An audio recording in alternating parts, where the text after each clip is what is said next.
Nick DeMatteo, and welcome to Music is Not a Genre, the interview edition. This is the 14th edition. My guest today is my father, Nicky DeMatteo.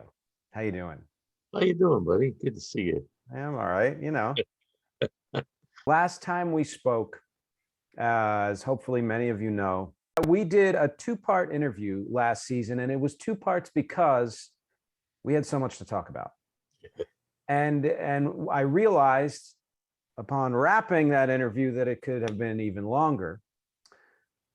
But whatever, a lot of things to prepare, and a lot of things come up while you're talking. So you out there, just so you know, today will be a massive Q&A. Many of these questions are mine. Some of them are from other people out there in the world, and I will name them one by one. Most of them are real. And others might pop up in the course of our discussion. We're going to try to keep this to an hour, but I make no promises. This seems like the right one to start with. I'm going to be reading it here. So this is from Jim to you. Since you started singing so young, how did you deal with your voice changing? If not just the material you sang in the key, but from a professional point of view? Yeah, my voice teacher was Marie Whartonby. I started with her probably when I was about 7. And by the time we got to the voice change, she coached me through it. She made sure that I didn't do anything that might hurt the voice through the change. One of the things she and my manager friend Tony said was, "Don't sing rock and roll." Oh, wow. In some ways, that was good advice in terms of the technicality of the maybe screaming rock and roll with a voice changing. In other ways, it wasn't. Over the years of performing, I had to learn how not to sing correctly. You don't sing rock and roll with the trained voice, with the diction and the breathing. It's a folk music, rock and roll. It's from the people.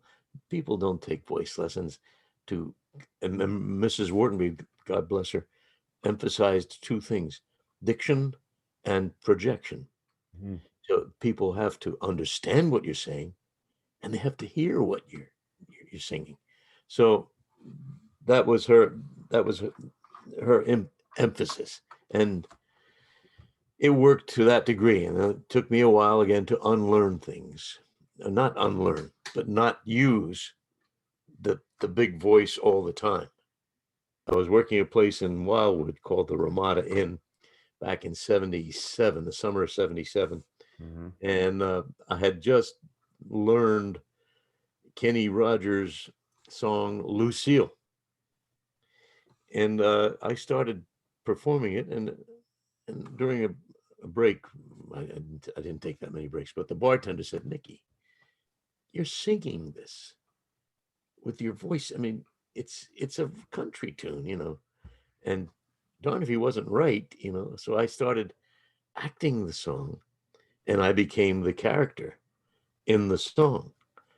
You know, you picked a fine time to leave me, Lucille, with 4 hungry kids and a crop in the field, whatever. I've forgotten most of it by now. But that's it. The message is the message. And, you know, you're a writer, so you understand. You want your words to be understood.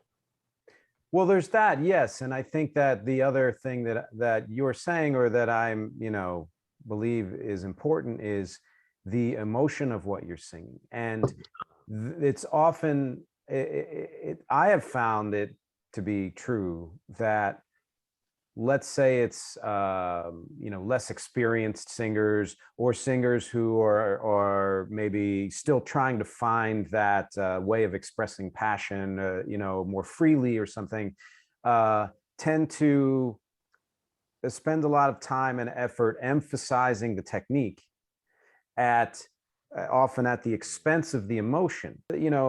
Yes, there may be a time here or there where you might sacrifice a little pinch of technique somewhere, but if it's in the service of the emotion and the intent of the song, which I think is part of the message, then you're doing the right thing.